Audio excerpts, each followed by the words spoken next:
یوسف علیہ السلام چونکہ حضرت یعقوب علیہ السلام کے بیٹے تھے اور ظاہر ہے کہ ان کی لیگیسی کو آگے کسی نے تو لے کے چلنا تھا. یوسف علیہ السلام کے 11 بھائی تھے، ان میں سے ایک بنیامین تھے جو ایسے بھائی تھے کہ ماں اور باپ دونوں کامن تھے، اور باقی جو 10 بھائی تھے وہ دوسری والدہ سے تھے ان کے، وہ خالہ بھی لگتی تھی ان کی یوسف علیہ السلام کی، اور ظاہر ہے کہ ماں بھی تھی کیونکہ ان کے والد نے ان سے نکاح کیا ہوا تھا. 10 بیٹے اس ماں سے تھے، 2 یہ تھے، اور آپس میں ان کا ایک حسد والا معاملہ ہو گیا شیطان کی وجہ سے. ظاہر ہے کہ اب باپ کی لیگیسی کو کس نے آگے لے کے چلنا ہے، اور ظاہر ہے وہ تو باپ نے تو ڈیسائیڈ ہی نہیں کرنا، وہ تو اللہ نے ڈیسائیڈ کرنا ہے. اب یوسف علیہ السلام کو اللہ تعالیٰ نے ایک خواب دکھایا، اور خواب انبیاء کے حق میں وحی الہی ہوتا ہے. بخاری مسلم میں حدیث ہے کہ خواب نبوت کا 46واں حصہ ہے. حضرت ابراہیم علیہ السلام کو بھی خواب میں ہی دکھایا گیا تھا. سورہ صافات میں آتا ہے کہ میں اپنے بیٹے کی قربانی کر رہا ہوں، اسی لیے انہوں نے اسے ایگزیکیوٹ کرنے کی کوشش کی اور اللہ تعالیٰ نے فدیہ بھیج دیا. لیکن ایگزیکیوٹ اتنی بڑی ایکٹیویٹی کو کرنا کہ بیٹا قربان کرنا، اسی لیے تھا کہ وہ وحی الہی تھا. یوسف علیہ السلام کو اللہ تعالیٰ نے چھوٹی عمر کے اندر ہی 10-12 سال کی عمر میں ہی یہ خواب دکھایا کہ 11 ستارے اور سورج اور چاند انہیں سجدہ کر رہے ہیں. اس خواب کا ذکر انہوں نے اپنے والد سے کیا. ظاہر ہے اس زمانے میں تو والد ہی ڈائریکٹ ٹریننگ کیا کرتے تھے اپنی اولاد کی، اور ایک بڑی فرینکنس ہوتی تھی، اور پھر نبی کی اولاد. حضرت یعقوب علیہ السلام کو پتہ چل گیا کہ میری اس نبوت کا وارث اب یہ ہونے والا ہے، یعنی 12 بچوں میں سے اس کے سر کے اوپر یہ تاج نبوت سجنا ہے. تو ظاہر ہے باقیوں نے تو حسد کرنا ہے، حسد تو آ ہی جاتا ہے. آدم علیہ السلام کے بیٹوں میں آیا تھا، تو یہ اولاد آدم والا ہی معاملہ ہے. بہرحال وہ حسد آیا. حضرت یعقوب علیہ السلام نے یوسف علیہ السلام سے کہا تھا کہ اس خواب کا ذکر تم نے اپنے بھائیوں سے نہیں کرنا، ورنہ وہ تمہارے خلاف کوئی نہ کوئی چال چلیں گے. لیکن بہرحال یہ خواب والی بات کسی طریقے سے لیک ہو گئی. یوسف علیہ السلام نے تو نہیں کی، لیکن شاید آپ کی بیوی نے سنی اور انہوں نے باقی بیٹوں تک بات پہنچا دی. بہرحال کچھ ہوا ایسا معاملہ، اور ان کو اس اعتبار سے بھی اشارے مل گئے کہ یوسف علیہ السلام کے ساتھ زیادہ برتاؤ ایکسٹرا آرڈنری کرتے تھے یعقوب علیہ السلام، کیونکہ انہیں پتا تھا کہ یہ اللہ کے پیغمبر ہیں، اور انہوں نے اس توحید کی دعوت کو میرے بعد آگے لے کر چلنا ہے. حضرت یعقوب علیہ السلام کے جو باقی بیٹے تھے 10، 11واں تو خیر وہ چھوٹا تھا، وہ ان کا چھوٹا بھائی تھا، اس کے ساتھ تو مسئلہ کوئی نہیں تھا.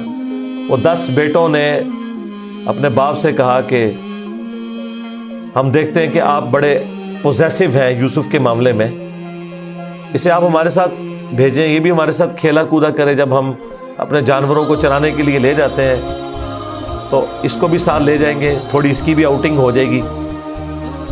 تو حضرت یعقوب علیہ السلام کو یہ بات کلک کر گئی کہ یہ کچھ کرنا چاہتے ہیں. ان کو تو اندازہ ہی نہیں تھا کہ اتنی بڑی آزمائش ان کا انتظار کر رہی ہے. یار 40 سال کی جدائی آپ امیجن کریں، اور قرآن میں آیا کہ وہ نابینا ہو گئے تھے رو رو کے، اس تکلیف سے وہ گزرے. تو انہوں نے کہا کہ مجھے خطرہ ہے کہ تم یوسف کو صحیح طریقے سے دیکھ بھال اس کی نہیں کرو گے، کیئر لیس ہو جاؤ گے، چھوٹا بچہ ہے، کوئی بھیڑیا اس پہ حملہ آور نہ ہو جائے. انہوں نے کہا ہمارے ہوتے ہوئے 10 بھائی جس کے ہوں تو پھر تو ہم پھر نام کے ہی جوان ہوئے. بہرحال وہ تقدیر میں لکھا تھا، ایسا تو ہونا تھا. یوسف علیہ السلام نے وہاں پہنچنا ہی تھا جہاں اللہ تعالیٰ نے انہیں اتنا بڑا منصب عطا کرنا تھا. وہی ہوا. تنگ آ کے یعقوب علیہ السلام نے اجازت دے دی، تو وہ لے گئے یوسف علیہ السلام کو، اور پلان یہ بنایا کہ اسے قتل کریں گے. لیکن ایک بھائی تھا جو آڑے آ گیا، اس نے کہا قتل نہ کرو، ہے تو ہمارا بھائی، ہم اسے کسی کنویں میں ڈال دیتے ہیں اور ان زمانوں میں جو قافلے گزرا کرتے تھے وہ کنویں پہ پانی کے لیے رکتے تھے، تو ہو سکتا ہے کہ کوئی نکالے تو یہ اس کے ساتھ ہی چلا جائے، جان چھوٹ جائے، قتل نہ کرو۔ اور اس میں وہ یہ بھی کہتے ہیں کہ ہم اس وقت تو یہ ایکٹیویٹی کرتے ہیں، پھر بعد میں اللہ سے توبہ مانگ لیں گے، اللہ تعالیٰ بڑا بخشنے والا مہربان ہے، جو کچھ بھی ہے تیرے محبوب کی امت سے۔ یہ بھی قرآن میں نقل ہوا ہے، وہی سیم مینٹالٹی آگے چل رہی ہے، بعد میں نیک بن جائیں گے۔ اور انہوں نے ڈرامہ بازی یہ کی کہ یوسف علیہ السلام کے کرتے کے اوپر کسی بھیڑیے کا خون مال لیا اور کہا کہ ہم تو اسے سامان کے پاس چھوڑ کے گئے تھے، پیچھے سے بھیڑیا آیا اور یوسف کو کھا گیا، اور یہ اس کی قمیض ہے۔ عشاء کے وقت روتے ہوئے آئے، رات کے وقت قرآن کے الفاظ ہیں۔ حضرت یعقوب علیہ السلام کو سمجھ آ گئی کہ یہ میری آزمائش شروع ہو گئی ہے، کیونکہ توحید ایک ننگی تلوار ہے۔ انہیں سمجھ آ گئی تھی کہ میں نے اپنے بیٹے سے جو اتنی شدید محبت رکھی ہے نا، اللہ تعالیٰ مخلوق کی محبت کو برداشت نہیں کرتا، ایٹ لیسٹ ایک پیغمبر کے دل میں اس ایکسٹریم لیول کے اوپر جا کر۔ تو میری آزمائش شروع ہو گئی اب۔ تو انہوں نے کوئی بحث نہیں کی، انہوں نے کہا میں صبر کروں گا جو کچھ ہوا۔ ان کو پتا تھا کہ یہ اب اللہ کا فیصلہ ہے، کرنے سے کچھ نہیں ہونا۔ جو کوئی تھوڑی بہت کوشش کی وہ کی، انہیں اینڈ پہ ان کا میں اب صبر ہی کروں گا، جو اللہ اس کے لیے فیصلہ کرے۔ وہی ہوا۔ ایک قافلہ وہاں سے گزر رہا تھا، انہوں نے پانی کے لیے ڈول ڈالا، اور یوسف علیہ السلام کو اللہ تعالیٰ نے قرآن میں آیا کہ یوسف کو ہم نے تسلی دی کہ ایک دن آئے گا کہ تم اپنے بھائیوں کو بتا دو گے جو انہوں نے یہ غلطی کی تھی، ہم تمہیں سرخرو کریں گے۔ بہرحال ابھی تو تمہارے لیے طے ہو گیا۔ اور ظاہر جبرائیل علیہ السلام آنا شروع ہو گئے چھوٹی عمر میں ان کے پاس، ان کی تسلی کے لیے، اسی لیے ڈھارس بندی۔ انہوں نے پانی کے لیے ڈول ڈالا، یوسف علیہ السلام نے وہ پکڑا اور باہر نکل آئے، اور بھائی جو ہے چھپ کے یہ منظر دیکھ رہے تھے۔ انہوں نے کہا یہ نہ ہو یہ پھر واپس آ جائے۔ انہوں نے چند ٹکوں کے عوض، چند دراہم کے عوض بیچ دیا، کہا یہ ہمارا غلام تھا، تو بھاگ کے آئے، یہ ہمارا غلام ہے، اور جان چھڑائی اس طریقے سے۔ یوسف علیہ السلام بھی چپ کر کے چلے گئے، انہیں پتا تھا کہ میرے لیے فیصلہ ہو چکا ہے، اور کس تکلیف سے وہ مصر تک پہنچے، اور وہاں پہ غلاموں کا بازار لگتا تھا، وہاں بیچنے کے لیے عبرانی غلام، اور پڑھنا لکھنا بھی جانتے تھے، ذہین بہت تھے۔ عزیز مصر وہاں سے گزر رہا تھا، یعنی آپ سمجھ لیں بادشاہ کے بعد جو سیکنڈ پوسٹ ہوتی ہے۔ اس نے دیکھا کہ یہ تو شکل ہی غلاموں والی نہیں ہے، یہ کوئی ایکسٹرا آرڈنری بندہ ہے۔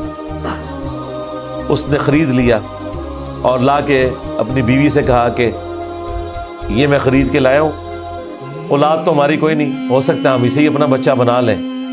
اور یوں یوسف علیہ السلام کہاں دور دراز کے شام کے علاقے جو سویلائزڈ بھی نہیں تھا، بھیڑ بکریاں چرانے والے بدو لوگوں میں سے اٹھ کے اس وقت کی سب سے سویلائزڈ حکومت مصر کی، فرعونوں کی حکومت، آج تک آپ یہ اہرام مصر، گیزا کے جو ہے پیرامڈز یہ دیکھ رہے ہیں، یہ ان لوگوں نے تعمیر کیے ہوئے ہیں۔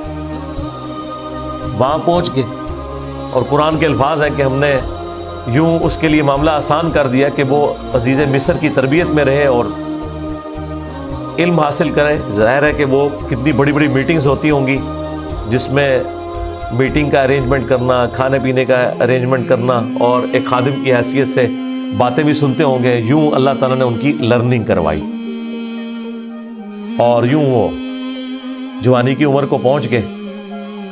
اب عزیز مصر کی جو بیوی تھی، ظاہر ہے کہ وہ ادھر کا جو ماحول تھا ایک بے حیائی کا، اس کا وہ شکار تھی۔ وہ صرف وہ نہیں تھی، باقی عورتیں بھی تھیں۔ اس کی قسمت مری ہوئی تھی اس اعتبار سے کہ آزمائش سب سے پہلے اس پہ پڑی۔ یوسف علیہ السلام کو اللہ تعالیٰ نے حسن دیا ہوا تھا، تو وہ ان پہ فریفتہ ہو گئی، اور اس نے کوشش کی کہ انہیں برائی پر آمادہ کرے۔ دروازے بند کر دیے، قرآن کے الفاظ ہیں، برائی کی طرف بلایا۔ پہلے بلایا تو کسی اور کام سے تھا، اور اللہ تعالیٰ نے قرآن میں کہا کہ اس عورت نے یوسف کا قصد کیا، یوسف بھی قصد کر لیتا اگر اپنے رب کی نشانی نہ دیکھ لیتا، برہان۔ اور وہ نشانی قرآن میں نقل نہیں ہوئی، اسرائیلی روایتوں میں ملتا ہے کہ ان کو ان کے والد یعقوب علیہ السلام کی شبیہ دکھائی گئی، جو کہ یوں انگلی سے اشارہ کر رہے تھے کہ بیٹا یہ کام نہیں کرنا، اس طرف نہیں آنا، تو وہ بچ کے، ظاہر ہے اللہ نے فرمایا کہ یہ ہمارے مخلص بندے تھے، یعنی مخلص چنے ہوئے. ایک لفظ ہے مخلص جو اخلاص شو کرتا ہے، ہم مخلص ہونے کی کوشش کرتے ہیں، لیکن مخلص پیغمبر ہوتے ہیں جنہیں اللہ اپنے لیے خالص کر لیتا ہے. اللہ نے کہا ہم نے بچایا، یعنی انبیاء بھی جو بچتے ہیں نا برائیوں سے، وہ اللہ کی مدد کی وجہ سے.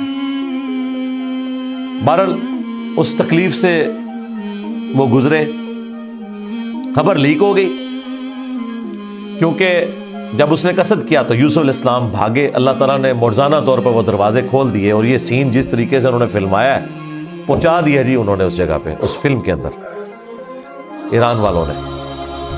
بہرحال قرآن کے الفاظ ہیں، جب وہ دروازے کے اوپر پہنچے تو وہاں سے عزیز مصر آ گیا، اور پیچھے عورت بھی ہے، تو اسے بھی شک پڑ گیا. وہاں پہ کوئی سیانہ بندہ تھا جس نے کہا کہ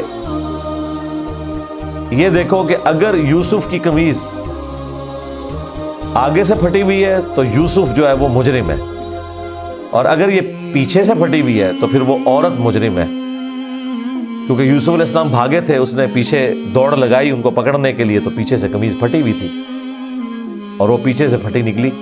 ایران والوں نے فلم میں یہ فلمایا کہ وہ ایک شیرخوار بچہ بول اٹھا، لیکن یہ دور کی بات ہے. اگر یہ واقعہ ہوا ہوتا تو سارے کے سارے یوسف علیہ السلام کو اسی وقت نہ مان لیتے کہ یہ تو کوئی عام انسان نہیں ہے.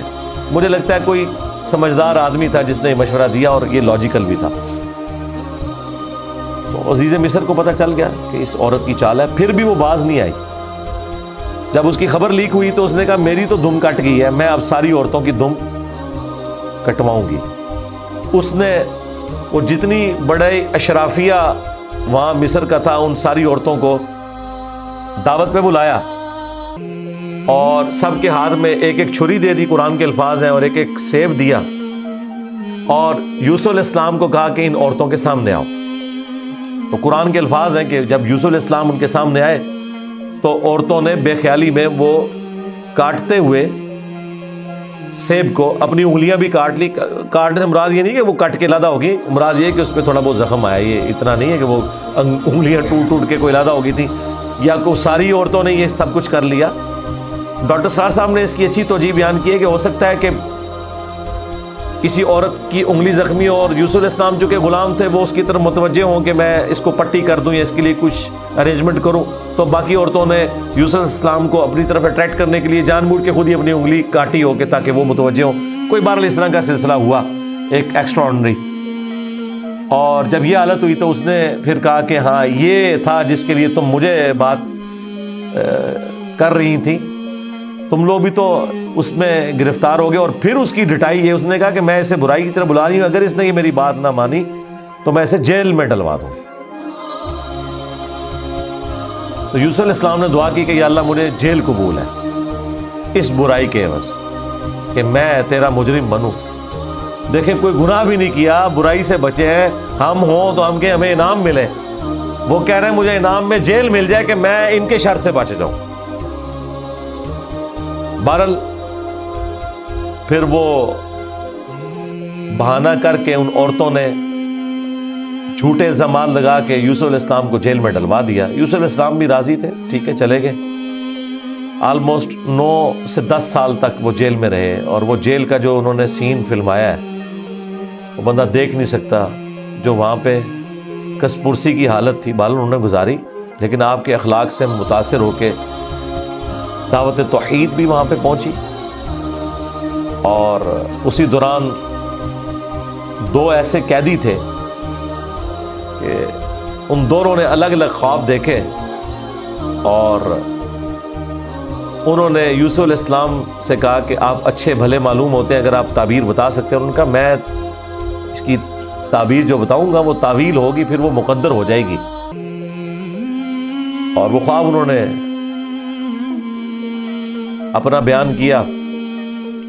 ایک نے خواب یہ بیان کیا کہ میں نے یہ دیکھا کہ میں اپنے رب یعنی اپنے اس بادشاہ کو شراب نچوڑ کے دے رہا ہوں. دونوں کے قتل کے فتوے جاری ہو چکے ہوئے تھے. تو یوسف علیہ السلام نے اسے کہا کہ تم عنقریب چھوٹ جاؤ گے۔ دوسرے نے دیکھا کہ میرے سر کے اوپر روٹیوں کا ایک ٹوکرا ہے اور اس سے جانور پرندے کھا رہے ہیں، تو انہوں نے کہا تم سولی دیے جاؤ گے اور تمہاری لاش سے جانور کھائیں گے، اور وہی ہوا۔ اور قرآن کے الفاظ ہیں کہ جسے نجات ملنے والی تھی اسے یوسف علیہ السلام نے کہا کہ جب تم چھوٹ جاؤ تو اپنے بادشاہ سے میرا ذکر کرنا کہ میرے ساتھ یہ زیادتی ہوئی ہے، لیکن قرآن کے الفاظ ہیں کہ شیطان نے وہ ذکر بھلا دیا۔ ظاہر ہے اللہ نے تو کوئی اور ہی فیصلہ کیا ہوا تھا، اور یوں آلموسٹ 9 سے 10 سال ان کے جیل میں کٹ گئے، یہاں تک کہ اس بادشاہ کا جو بیٹا ہے وہ تخت نشین ہوا، اور اس نے خواب دیکھا۔ ظاہر بادشاہ کو اللہ تعالیٰ اس طرح کے خواب دکھایا کرتا تھا، مخلوقات کو دیکھنے کی ذمہ داری اللہ تعالیٰ نے بادشاہوں کے اوپر ہی رکھی ہوئی ہے جو ان کے انڈر رعایا ہے، کہ 7 دبلی پتلی گائے جو ہیں وہ نیل سے نکل کے 7 موٹی گایوں کو کھا رہی ہیں، اور 7 خشک بالیاں ہیں اور 7 جو ہیں وہ ہری بالیاں ہیں۔ اب یہ بڑا ایک ایکسٹراڈنری خواب تھا۔ اس نے اپنے وہ سارے تعبیر بتانے والے بلائے، سب کے سب عاجز آ گئے۔ تو وہ جو چھوٹ چکا تھا ایک قیدی، وہ بادشاہ کا بڑا قریبی تھا جو اسے شراب بنا کے دیتا تھا، اسے یاد آیا کہ ہاں ایک شخص قید میں ہے۔ اور یاد کب آیا؟ دیکھیں 9-10 سال کے بعد۔ اس نے کہا میں ایک ایسے شخص کو جانتا ہوں کہ جو آپ کو اس کی تعبیر بتائے گا۔ تو وہ بادشاہ نے کہا ٹھیک ہے اسے لے آؤ یہاں پہ۔ یوسف علیہ السلام نے تعبیر بتا دی جو باقی معبر نہیں بتا سکے۔ بادشاہ کو بھی لگا یہ تعبیر اسی طریقے سے ہے کہ 7 خوشحالی کے سال آئیں گے، اور اس کے بعد 7 سال آئیں گے 7 ایئرز قحط سالی کے، جس میں آپ یہ والا غلہ جو سٹور کیا ہوگا وہ استعمال کریں گے، اور پھر اس کے بعد بارش ہوگی۔ 7 سال تک بارش نہیں ہوگی، اور ان 7 سالوں کے لیے آپ نے اپنی وہ والی گندم سنبھال کے رکھنی ہے جو ان خوشحالی کے 7 سالوں میں خوب پیداوار ہوگی۔ تو بادشاہ نے کہا انہیں بلا کے لاؤ۔ انہوں نے کہا نہیں، پہلے میرا وہ مسئلہ حل کریں جو میرے اوپر الزامات لگا کے ان عورتوں نے اندر کیا۔ پھر بہرحال وہ معاملہ بھی سیٹل ہوا، عورتوں نے مان لیا کہ یوسف علیہ السلام کی کوئی غلطی نہیں تھی۔ پھر یوسف علیہ السلام عزت کے ساتھ لائے گئے بادشاہ کے پاس، اور انہوں نے خود کہا کہ مجھے وزیر خوراک بنا دیں، میں امین بھی ہوں اور ان معاملات کو ہینڈل بھی کر سکتا ہوں۔ پھر انہوں نے جس طریقے سے ان معاملات کو ہینڈل کیا اور کہا کہ آپ نے گندم کے دانوں کو بالیوں سے باہر نہیں نکالنا، یہ سٹوریج کا طریقہ بھی یوسف علیہ السلام کو اللہ تعالیٰ نے سکھایا۔ یوں گندم خراب نہیں ہوتی، سال ہر سال آپ استعمال کر سکتے ہیں۔ آج بھی گندم اسی طریقے سے سٹور ہوتی ہے۔ اب وہ قحط سالی صرف مصر تک نہیں تھی، شام تک بھی پھیل چکی تھی، اور وہی بھائی بالآخر گندم کی تلاش میں مصر آئے۔ انہیں تو پتہ ہی نہیں تھا کہ ان کا بھائی یہاں کا بے تاج بادشاہ بن چکا ہے۔ یوسف علیہ السلام نے انہیں پہچان لیا۔ ان تو سوچے نہیں تھا کہ یہ سب کچھ ہوا، کوئی اس وقت انٹرنیٹ کوئی اس طرح کی تو چیز ہے ہی نہیں تھی۔ تو یوسف علیہ السلام نے انہیں غلہ دیا اونٹ بھر کے، اور جاتے ہوئے خادمین کو کہا کہ ان کی جمع پونجی بھی آپ نے ان کے اسی سامان کے اندر رکھ دینی ہے تاکہ یہ متاثر ہوں اور اگلی دفعہ پھر آئیں۔ اور پھر ان سے انٹرویو کیا تو انہوں نے کہا ہمارے تو اس طرح بھائی ہیں، ایک بھائی ہے وہ ہمارے والد صاحب تو اس کو اپنے سے جدا نہیں ہونے دیتے، اس کے اندر وہ اپنے اس بیٹے کو تلاش کرتے ہیں جسے بھیڑیا کھا گیا تھا، اور وہ بیٹا سامنے تھا۔ یوسف علیہ السلام کے بارے میں اللہ تعالیٰ فرماتا ہے کہ یوسف علیہ السلام یہ باتیں سن رہے تھے اور دل ہی دل میں کہہ رہے تھے کہ تم ظالم ہو، لیکن اللہ کی طرف سے اجازت نہیں تھی۔ ان کا اچھا پھر تم دیکھ رہے ہو اس بھائی کا بھی سامان میں تمہیں دیتا ہوں، اگلی بار اس بھائی کو ساتھ لے کے آؤ گے ورنہ میں تمہیں سامان نہیں دوں گا۔ ظاہر ہے کسی بہانے سے تو بلانا تھا نا۔ اور واپس جب پہنچے انہوں نے دیکھا یہ تو اتنا فیاض بادشاہ ہے، اس نے تو ہماری وہ جمع پونجی جو بھی تھا، کوئی کاٹن لے کے گئے تھے یا اس وقت تو بارٹر سسٹم ہوتا تھا نا، وہ واپس کر دی ہے۔ تو اپنے والد سے کہا کہ آپ اپنا وہ بیٹا بھی بھیجیں، وہ تو بڑا اچھا بادشاہ ہے۔ تو ان کا نا ایک دفعہ تم کسی کے بھائی کو لے گئے تھے وہ واپس نہیں آیا، اس کو تو میں اب الگ نہیں کروں گا۔ ان کا ابا جی پھر بھوکے ہی مریں گے۔ آپ کون سے شیخ عبد القادر جیلانی ہیں کہ آپ نگاہ مار کے یہ کچھ کر لیں؟ ہاں تو اور کیا، گندم کے لیے انبیاء، ان کی اولادیں. اور یہ تو ہمیں سکھاتے ہیں کہ جی بڑے سے بڑا غوث قطب ابدال کسی صحابی کے پاؤں کی خاک بلکہ گھوڑے کے قدموں کی خاک نہیں ہے. تو قرآن میں تو کچھ اور ہی مل رہا ہے. اب بڑی فاقے آ رہے ہیں کہ کیا کریں. ان کا ٹھیک ہے، بس دوسرا بھی اب دیتا ہوں. اور پھر اس میں انہوں نے ایک جملہ بولا کہ قریب ہے کہ اللہ تعالیٰ مجھے میرا یوسف بھی واپس کر دے. انہیں پتا چل گیا کہ ابھی بھی میری آزمائش باقی ہے. میں نے یوسف کو بنیامین میں تلاش کرنا شروع کر دیا تھا، ابھی بھی وہ والی کامل توحید جو اللہ کو ریکوائرڈ ہے نا، جو پیغمبر سے ریکوائرڈ ہے، ایکسٹرا آرڈنری. والذین آمنوا اشد حبا للہ، اس کا بھی اعلیٰ ترین درجہ. تو انہوں نے کہا بہرحال مجھ سے پکا عہد کرو کہ اس بھائی کو واپس لے کے آؤ گے یہاں تک کہ سارے قتل ہو جاؤ، پھر تو معافی ہے، ادروائز تم لوگ زندہ واپس آئے اور اس کو نہ لائے میں تمہیں معاف نہیں کروں گا. ان کا جی ابا جی عہد کرتے ہیں، جی بے فکر ہو جائے آپ، ایسے ہی ہوگا. لے گئے. اب وہاں تو یوسف علیہ السلام نے پلان کیا تھا. جاتے ہی انہوں نے بنیامین کو تو اپنے پاس بلا کے کہا کہ میں تیرا وہ گم شدہ بھائی یوسف ہوں. بلکہ ان کی نظر میں تو وہ سمجھ لیں فوت ہی ہو چکے تھے. اور کہا کہ اپنے بھائیوں کو نہیں بتانا تم نے، میں ایک طریقے سے تمہیں یہاں روکوں گا کیونکہ بادشاہ کے قانون میں میں تمہیں روک نہیں سکتا. تو اس کے لیے قرآن میں الفاظ ہیں کذالک کدنا لیوسف، ہم نے یوسف کو یہ تدبیر سکھائی تھی، یہ ایک ہیلا سکھایا کہ وہ بادشاہ کا ایک قیمتی پیالہ تھا جو بنیامین کے سامان میں انہوں نے واپسی پہ رکھوا دیا. اور جب وہ واپس جانے لگے تو پیچھے سے آواز لگائی گئی قافلے والوں تم چور ہو. اور یوسف علیہ السلام کو پتا تھا کہ بنی اسرائیل میں چوری کی سزا یہ ہے کہ وہ شخص پھر غلام بن جاتا ہے جس کی اس نے چوری کی ہوتی ہے. ان کا بتاؤ اگر کوئی چور نکلا، ان کا جی جس کے سامان میں نکلا وہ آپ رکھیں اس بندے کو. تو انہوں نے مختلف جگہ سے شروع کیا، بنیامین سے سٹارٹ نہیں کیا ورنہ تو پلان ڈسکلوز ہو جاتا. الٹیمیٹلی بنیامین کے سامان میں سے نکلا. تو انہوں نے کہا ہاں اس کا بھائی بھی اسی طرح چور تھا، اندازہ کریں ہر جگہ وہ ٹھونگ مارتے سن نال. تو اچھا یہ پھر ایران والوں نے اس فلم میں کھولا ہے کہ وہ کس چوری کی طرف اشارہ کر رہے تھے. وہ یوسف علیہ السلام سے ان کی پھوپھی بڑی محبت کرتی تھی، وہ لے گئی تھی اور وہ ان کو اپنے پاس رکھنا چاہتی تھی. تو انہوں نے کہا کہ میرا فلاں قیمتی کپڑا جو ہے وہ چوری ہو گیا ہے، حالانکہ وہ چوری نہیں ہوا تھا. اور وہ یوسف علیہ السلام کے سامان سے انہوں نے ریٹریو کیا اور اس کے بدلے میں یعقوب علیہ السلام کو کچھ عرصہ اپنے اس بیٹے کو اپنی بہن کے پاس چھوڑنا پڑا. تو یہ ان کو کلک کر گیا آئیڈیا. یہی والا آئیڈیا انہوں نے اپنے بھائیوں کے اوپر بھی اپلائی کیا اور ان کے بھائیوں کا بھی اشارہ اسی طرف تھا کہ اس نے تو بچپن میں اس کا بڑا بھائی بھی چور تھا، حالانکہ اس نے چوری نہیں کی ہوئی تھی، نہ ادھر چوری والا معاملہ تھا. بہرحال ان میں سے ایک بھائی نے کہا بھائی میں تو اب واپس نہیں جاؤں گا، میں تو ابے سے عہد کر کے آیا ہوں کہ بھائی میں تو اپنے بھائی کی یاد میں ادھر ہی رہوں گا جب تک کہ کوئی معاملہ نہ ہو. تم لوگ جاؤ نا ذرا اور جا کے ابا جی کو ساری صورتحال بتاؤ اور بتاؤ کہ تمہارا یہ بیٹا چور نکلا ہے اور ہم لاکھ قسمیں کھائیں آپ نے ماننا نہیں ہے. تو وہ چلے گئے واپس. پھر حضرت یعقوب علیہ السلام نے ایک خط روانہ کیا، ریکویسٹ بھیجی عزیز مصر کو. انہیں تو نہیں پتا تھا کہ ان کا بیٹا ہی ہے اور وہ بڑے دردناک انداز میں انہوں نے اس فلم میں فلمایا ہے. الٹیمیٹلی جب وہ اگلی دفعہ واپس آئے انہوں نے کہا ہمارے ابا جی تو پہلے ہی نابینا ہو چکے ہیں، اب یہ دو جدائیاں کیسے برداشت کریں گے، آپ رحم کریں، ہم پہ ترس کھائیں. پھر یوسف علیہ السلام نے کہا کہ تمہیں یہ ساری باتیں اس وقت نہیں یاد آئیں، تمہیں یاد نہیں تم نے اپنے بھائی کے ساتھ کیا کیا تھا.